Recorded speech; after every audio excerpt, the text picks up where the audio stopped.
I could tell Oyin, sweet like Oyin, 20-year-old sweet like Oyin, or any 20-year-old listening to this podcast right now, I would say treat your 20s like a design phase and not a deadline.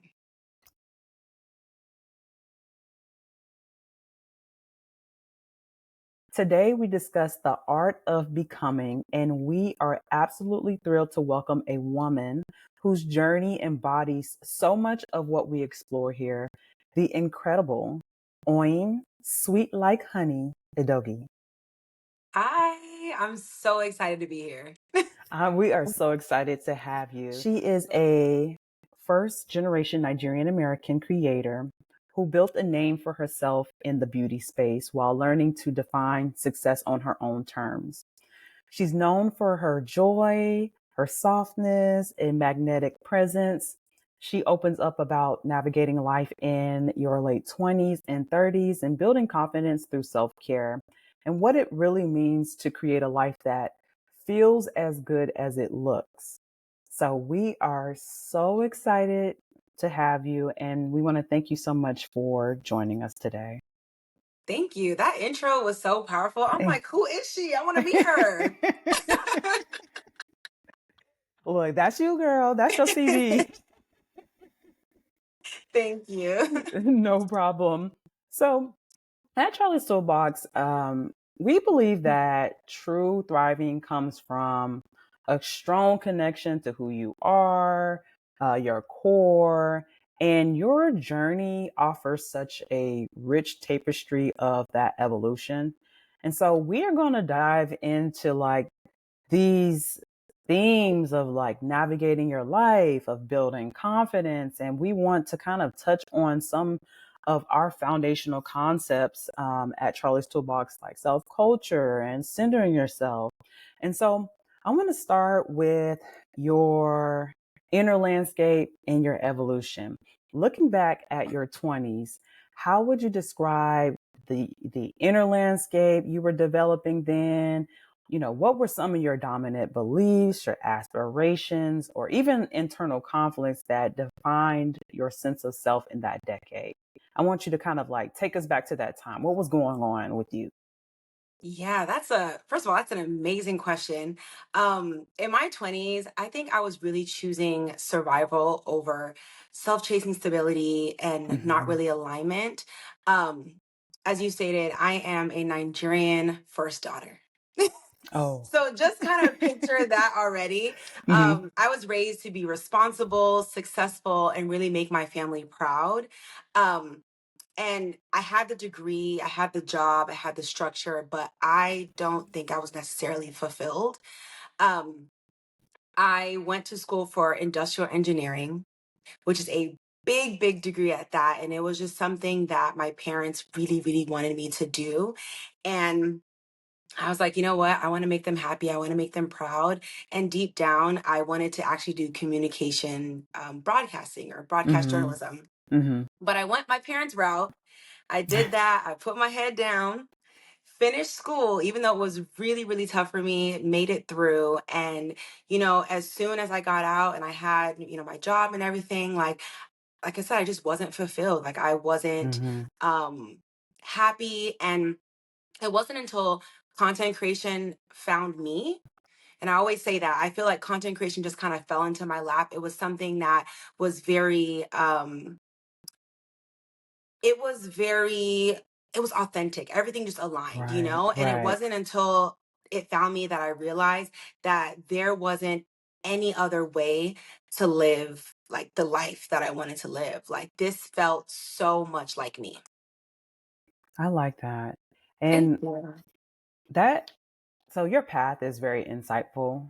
And I think our listeners, especially the women that are trying to craft their own direction or they're finding something that they resonate with that may not have been, the degree that they got in. And I want you to kind of talk us through like when you were transitioning into your 20s, when content creation found you, and then you started to kind of like really embody yourself in your 30s.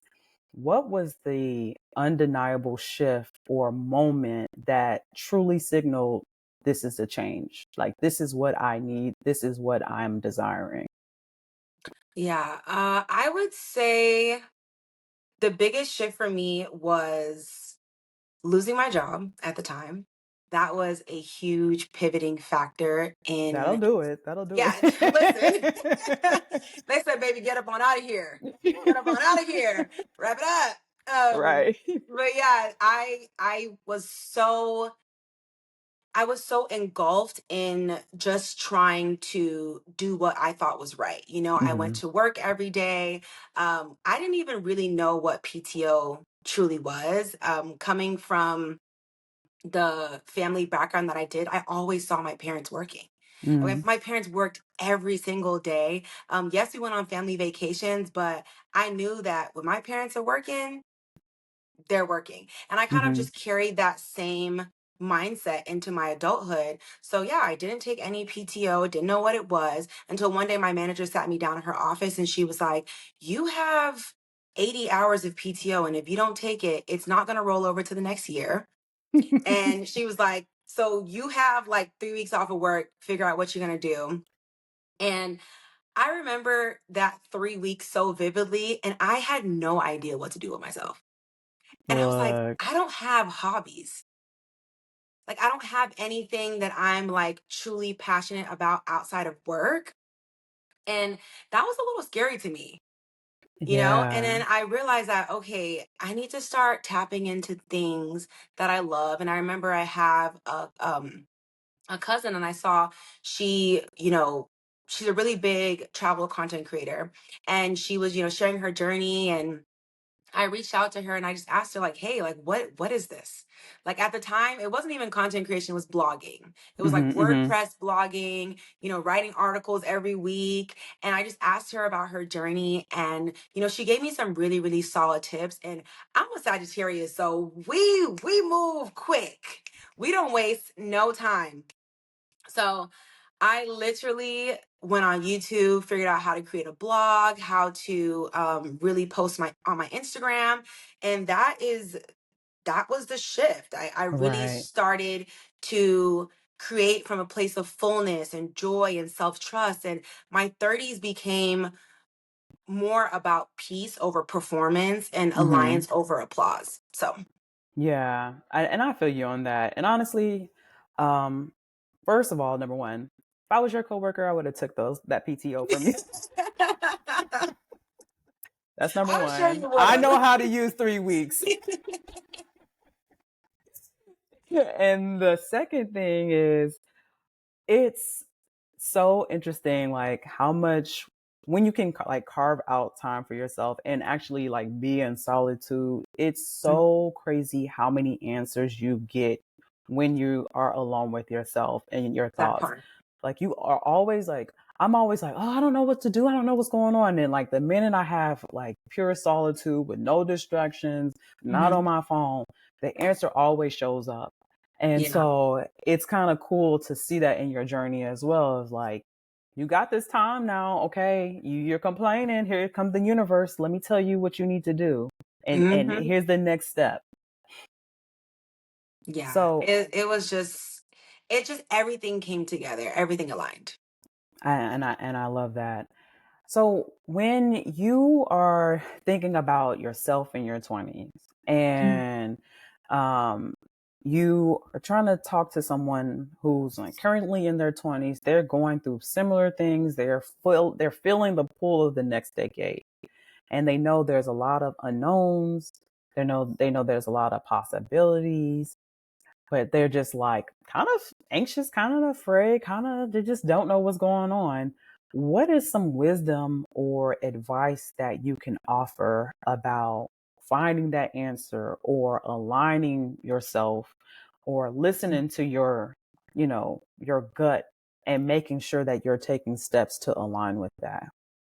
Yeah. If I could tell Oyin, sweet like Oyin, 20-year-old sweet like Oyin, or any 20-year-old listening to this podcast right now, I would say treat your 20s like a design phase and not a deadline. I Right? like that. Yeah. That's a That's a good one. I might take that for myself. Girl, go for it. You have to remind yourself that you are not behind, you're building. You're Right. building your legacy, you're building your brand, you're building your place in this world, and it is okay to not have all the answers. I can confidently say, as a 20-year-old, baby, I thought I knew it all. Don't we all? I Don't we thought I all? knew it all. I was grown, okay? I was so, so, so grown. And I look back and I'm just like, no, you have to let your experiences shape you. Mhm. Mhm. And you don't have to be afraid to pivot when you're feeling a pull. You don't have to be afraid. When Right. I remember that time frame where it's like I did get let go of my job, and I remember getting in my car and I called my mom and I was in tears, bawling. Mind you, that job, they didn't even pay me that well. I wasn't getting paid that well. Look, you But wasted your tears. listen, I had just moved into a brand new apartment. I had just got a brand new like 2019 car.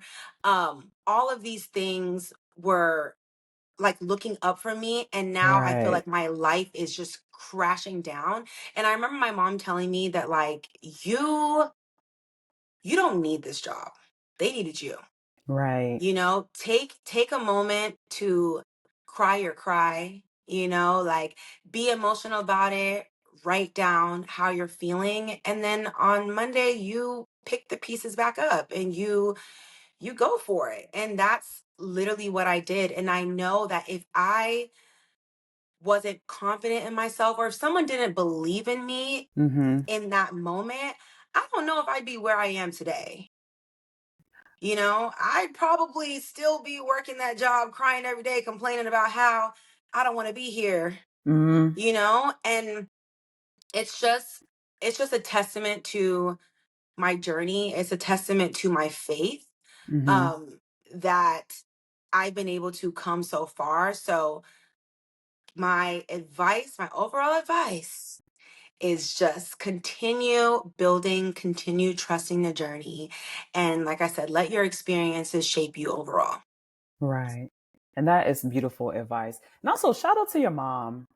Yeah, Moms, like shout they out they always know. to your They got mom, the answers. like that is because it's like at that moment it could have gone different ways. She could have like Hmm. condemned you, so asked you what you did, blah blah blah. Yeah, Like, but she gave you space to kind of like feel your emotions yeah. and then supported you in your failure. And I know that some of our listeners, they don't necessarily have the support system like that.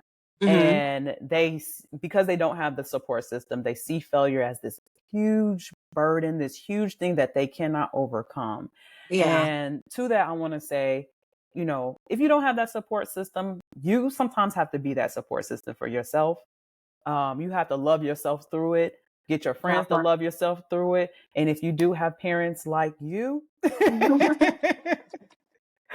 embrace that because that was such a kind thing for your mom to do to kind of push you along your journey. And now look at you. Yeah, she's really that girl, and I'm that girl by inheritance, by genetics. Look, you baby that girl. So I really love this what you said was a lot of wisdom. And that is gold that I hope that people internalize and apply to themselves. Now I want to kind of transition into how that inner world connects with your outward expression. If we see your platform, your social media, oh, beautiful. You are just Absolutely. self care, personal style, beautiful skin, might I add. Thank you. Thank you.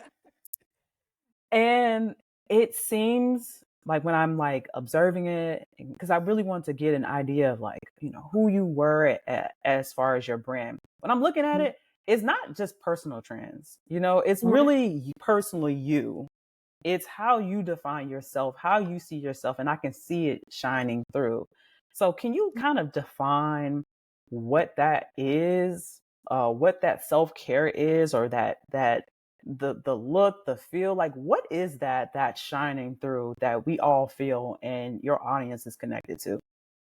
Yes. So for me, self care isn't just, face mask and candles and Mhm. shopping sprees. Um, it's boundaries. Yes. Yeah, it's Yes. boundaries. Yes. Hard. Yes. No, Very that I hard cannot do that. boundaries. Yeah. It is saying no to what drains you and honoring what fills you. Mhm. That is something that I've had to learn over the years is like, only it's okay to say no. Mhm. It is okay to say no. Right. And sometimes the most radical self-care is rest, stillness, walking away from things that no longer serve you. One thing about me, I'm gonna take a nap. If I'm feeling stressed, I'm gonna get in that bed and I'm gonna take a nap. I'm gonna I'm take a tired, nap. y'all. I gotta go. I'll be like, I gotta go. I I cut people off, all that. I'm just I like, understand. I sit in my feelings. I think a lot, and I feel like all of those things help me with defining what self-care means. It's the truest form of self-care for me. Yeah. And it is and one thing about like boundaries, Mhm. like don't make yourself out to be the bad person or bad Yeah. because you're putting them down. No, you are protecting your vitality, you're protecting Mhm. your beauty, your essence, your energy. Like this is necessary for you to thrive. And so you saying that self-care is boundaries, I 100% agree with you.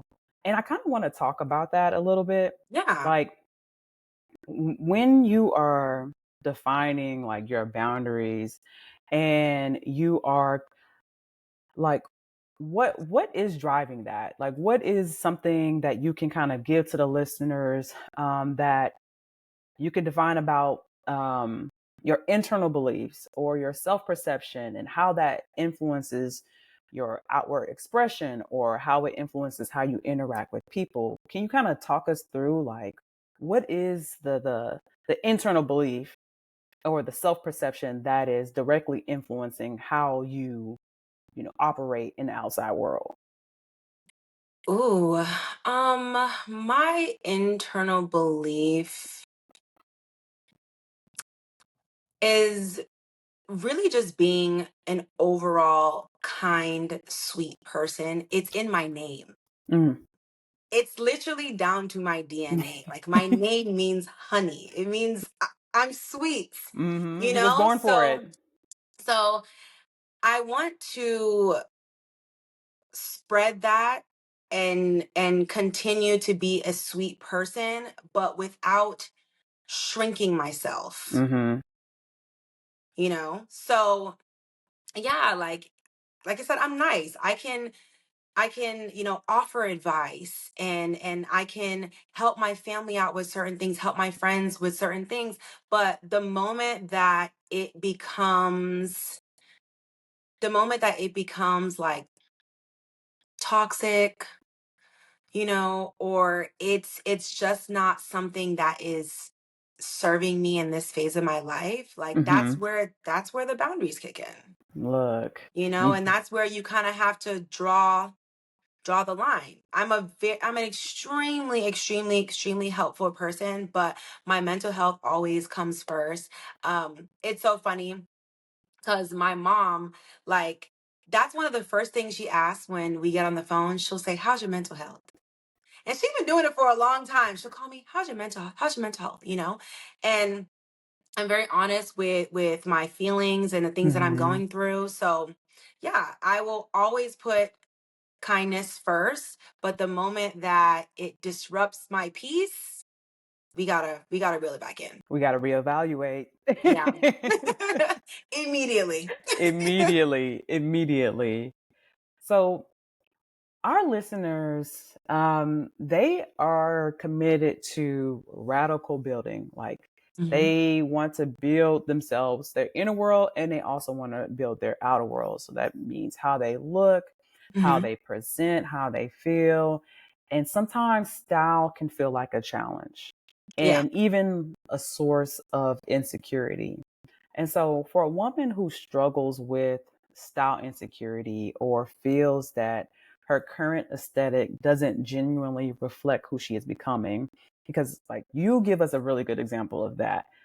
What's a concrete, actionable first step you would advise her to kind of build her confidence through either her personal style or like what can you offer in regards to that, because you present yourself beautifully Yeah. and you can tell it's just like that inner glow, that confidence, and also you're beautiful, but and that helps.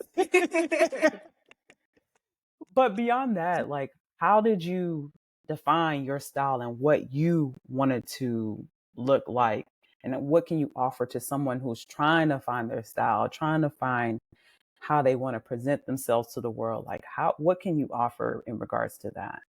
Yeah, so my style is really a reflection of my personal growth. I think that I am just now stepping into like my best styling era. Like I be looking at what I'm wearing, I'm like, "Oh, she put that on." Like, you know? Um but yeah, it really shifted when I stopped dressing for the approval of others and just started dressing for the version of me that I hadn't fully met yet, you Mhm. know?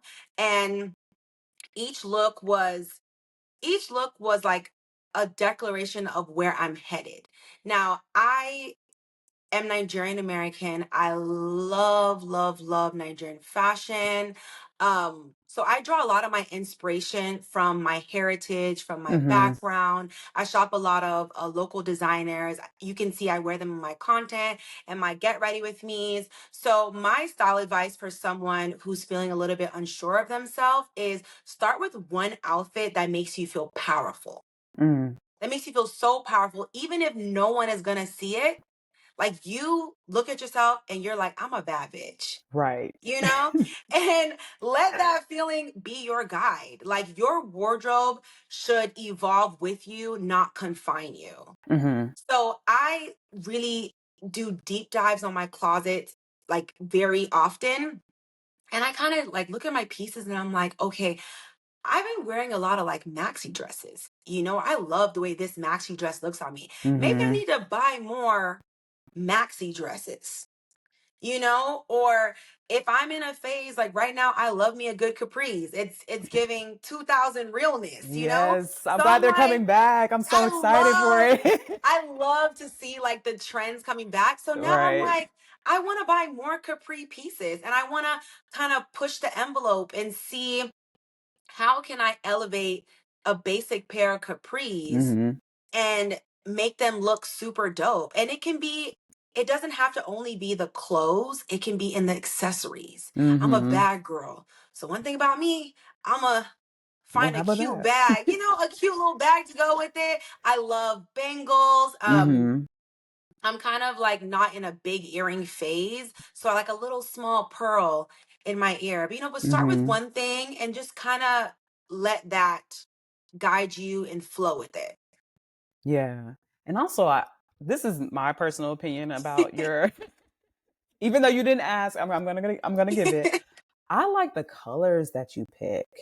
Ooh. Yeah, I feel like your colors are like I've been seeing your color palette is very pretty. I think you just recently Yeah. posted something with like a pale pink. I thought that I was like, Yes. wow, that's a really pretty color on you. So that's something that I personally like about. Thanks. I actually did a color analysis when I just came back from Korea a couple weeks ago, and I did two different color analysis, professional, and Oh they wow. both said that like pastels are my colors. And I've really been trying to like lean into that. So right now Mm-hmm. the butter yellow trend is I like super butter hot. yellow. Yeah. So I'm like I'm loving anything that's in the pastel family. So I appreciate you for noticing. No, no problem. I was like, I like that on you. Okay, Thank shout out you. to the color. So they weren't lying, color analysis. They wasn't. So your insights, they are very like empowering, and they are rooted in like personal style. And at Charlie Soapbox, our podcast is built on that belief of like a strong inner world that really guides your outer world. So we see it like sometimes people present it as the opposite, where if you look good, then you feel good in your inner world. And we think it's the opposite. It's like if you Yeah. feel good, you can start to articulate what you love in your Hmm. life, and then you can find ways to bring it in or resonate with different people who have those qualities that you like. And so we explore that through three core concepts. One is self culture, the other is aestheticized healing, and the other is centering yourself. And as someone who's built a strong public platform, how has actively nurturing your self culture, which is intentional cultivation and refinement of your inner world, like by applying design principles to personal growth, been fundamental to guiding your decisions and maintaining your authenticity while navigating, building a public presence and building your brand and partnering with other people? Like, how Hmm. has that self culture applied to like this journey in your life right now? Ooh, that's a real hard question. Yes, I know. It's a lot. It's a lot. I was trying to break it down to be simpler. I'm like, why do I have to be so like do too much sometimes? But I mean, let me will. let me see if I can hit the nail on the head. Um okay, so I curate my life the same way I curate my content, and everything Mm, is very intentional. Um that's one of the things that like a lot of like my friends, family, the brands that I work with on a daily basis, everyone always talks about the quality. They talk about the intentionality. They can feel it hmm behind the content that I do, and that's from the reels that I put out to the fragrances that I wear in my everyday life to how I hmm start my mornings. Like everything is extremely intentional, and it all contributes to how I'm feeling, you know? hmm And I really pride myself on building a life that I don't need a vacation from. I mean, it's nice. That is a Everybody want to nice go on a life. vacation, Right. you know. Like it's nice to get a little, getaway and go to Mexico or go to Right. Bali or go to Europe. But I love the fact that I have curated my life so much that I don't need to escape. Mm, Like I literally have all of that around me. I have that in my friends, I have that in my family, down to my space. Like the way that I have decorated, my apartment, and made it look like it's so homey. It lifts my spirits, it makes me feel happy, and I feel like that's how I nurture my self culture. I like that. And that kind Yeah. of reminds me of like one of the steps that I take to kind of create my self culture, especially with my home. Like Hmm. one of the things that I've always said to myself, this is when I first got my apartment. I was living in a little studio. Um, uh, I want to walk in my house, and I want it to make me feel like I just got a hug. And Ooh, yeah, so that's how I I love create my that. space. Yeah, I want to, I because it's love like that. when you come home, you want to like decompress, you want to Hmm. feel loved. And so I try to develop, my home in particular. And other things I have different philosophies for, but like my Yeah. home, I always want to make sure I feel like I'm getting a hug when I come in, or like I'm welcome, like, Hmm. welcome, this is yours. Here you go. Yeah. I can totally relate. My last place was very neutral. Hmm Like it was textbook creams and whites and I used to hate being home. I was always on a Oh, plane. I used to hate being home because it was so drab. Like everything was just right. like, there was no personality, there was no life. And so Mhm. when I moved into this space, similar to you, where it's like I want my home to feel like a hug, like I was like, I need color. Mhm. Mhm. I'm such a vibrant person in the way that I dress. I'm wearing yellow today. Like I Right. need to see that same color in my spaces. So I went for an orange couch, a pink rug, a green Yes. coffee table. Like I was like, I literally went on the completely opposite spectrum. Mhm. And I was like, yeah, I just want to I want to smile. In the different spaces in my home, to I just want it to radiate happiness the same way Mhm. like happiness radiates through me. I love that. I really do. Yeah. I think it's so important. Last night we had a meditation, like we were talking about ways to kind of develop inner stillness.